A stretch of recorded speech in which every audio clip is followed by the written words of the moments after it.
Across the river from the picturesque coastal town of Irvine in Scotland, you'll find something rather unusual. A huge airplane hangar-like structure that disappears into the landscape like a slightly dystopian Teletubby house. What is it? Why is it there? And why is the bridge that leads to it permanently missing a bit in the middle? What we're looking at here is the big idea, or at least what's left of it. What's the big idea, you ask? Well, it's not much of anything anymore, but back in the late 1990s, it was an extremely ambitious plan to put the little town of Irvine on the map. The Millennium Commission was a government body set up to dish out funds for big, exciting projects to celebrate the turn of the millennium. They're partly responsible for such absolute bangers as the Eden Project in Cornwall, the Dynamic Earth Science Museum in Edinburgh, and, of all things, the rather amazing Falkirk Wheel. Of course, not everything they worked on was a hit. They were also behind the huge commercial flop of the Millennium Dome, and a few of their other projects haven't fared so well either. Unfortunately, the big idea is one of them. The big idea behind the big idea was to develop a state-of-the-art science centre, the kind of place where you go on school trips. Big props, interactive experiments, fun demonstrations, and lots of big colourful displays. There'd even be a gift shop and a cute little cafe, and it would use some really advanced technology for the time, including a digital tracking system that helped move people around the exhibits in a timely fashion. The big idea would also celebrate Scottish inventors, with exhibits dedicated to John Napier, William Murdoch, Alexander Fleming, and John Logie Baird. Aside from this, there would be 5 sections, or focal points, covering the subjects of power, control, materials, communication, and mechanisms. Each section would have its own fun and unique exhibits for kids of all ages to explore. The idea sounded great. Between the Millennium Commission, European Union funding, Scottish enterprise, and a few private donors, the £14 million needed to build the thing was raised. And just in time for the turn of the millennium, it was built.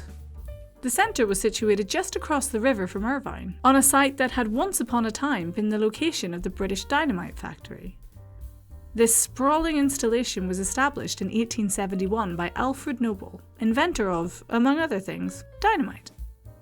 Unfortunately, there's no record of what was made at the dynamite factory established by the inventor of dynamite, but we can assume that whatever it was pretty explosive.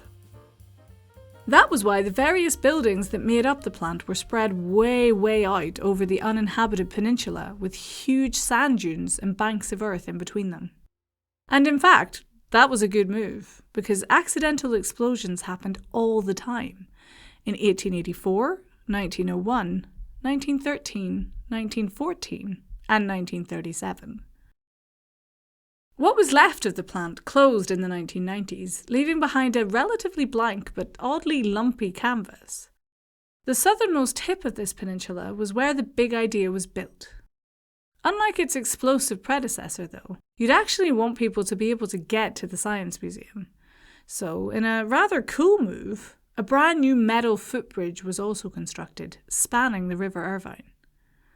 The bridge had a movable middle section that could be rolled out of the way to let ships pass through. The whole thing was very grand and futuristic, and had a slightly Jurassic Park feel to it. Much like Jurassic Park, though, things didn't quite run to plan. Nobody got eaten by a T-Rex, but that was in part because there weren't many people there in the first place.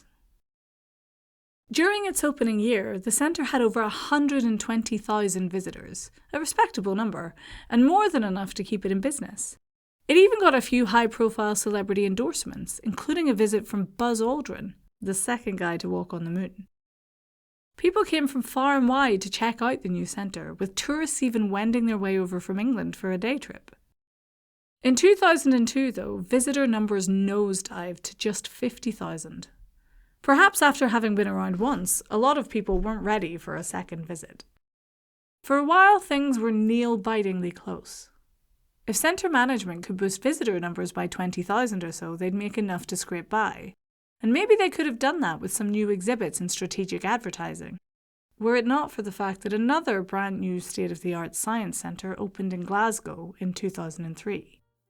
That spelled doom for the big idea, Not only did they now have a competitor, but their competitor was much easier to get to for the majority of people in the central belt of Scotland.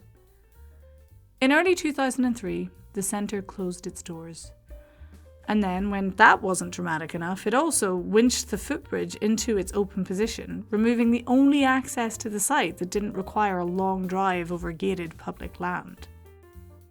Since then, for 2 decades, the centre has sat empty. By some reports, it's exceptionally well preserved, both because it's locked up tight and because it's difficult for vandals to get to. Many of the exhibitions are in spookily good condition, as though the staff has just walked out mere minutes ago, rather than decades. The odd grass-covered building is an eerie time capsule of popular science from the early 2000s. Plus, there's also an actual time capsule on site, buried by primary school kids under the reception area in late 1999. Will the time capsule ever be unearthed? Will the centre ever be reopened? What will become of this unique building and the unusual bridge that connects it to civilization?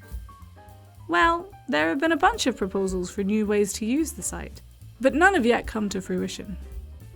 For now, the big idea sits empty on the far side of the River Irvine, surrounded by driftwood and bird bones, waiting patiently to see whatever its future might hold. Bye!